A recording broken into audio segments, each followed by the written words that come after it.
নবীজিকে জিজ্ঞাসা করা হয়েছিল, সুইলা রাসূলুল্লাহ সাল্লাল্লাহু আলাইহি ওয়াসাল্লাম আন আকসারি মা ইউদখিলুন নাস আল জান্নাহ, সবচেয়ে বেশি মানুষকে জান্নাতে নিবে কোন জিনিসে?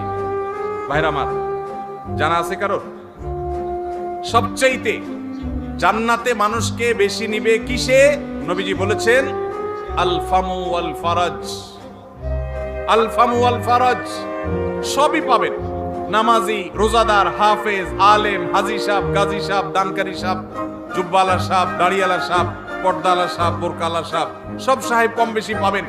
কিন্তু এই সাহেব আপনি খুব বেশি দেখাতে পারবেন না, যেই সাহেবের দুই ঠোঁট দিয়া কখনো বাজে কথা বের হয় নাই। তার স্ত্রী সাক্ষ্য দিবে যে আমি এত বছর সংসার করেছি, মুখ দিয়া কখনো একটা খারাপ কথা বের হয় নাই। এই মায়ের পদ যদি কারোর থাকে, তাহলে এই লোকটা হলো জান্নাতি। তারা দেখার জন্য টিকিট কেটে হলো যাওয়ার চেষ্টা করবে। কে জান্নাতি হবেন সেটা আল্লাহ তাআলা ভালো জানেন, কিন্তু নবীজি যে বলেছেন জান্নাতি মানুষের মার্কার কথা, সেই মার্কা তার মধ্যে আছে, সেই হিসাবে বললাম।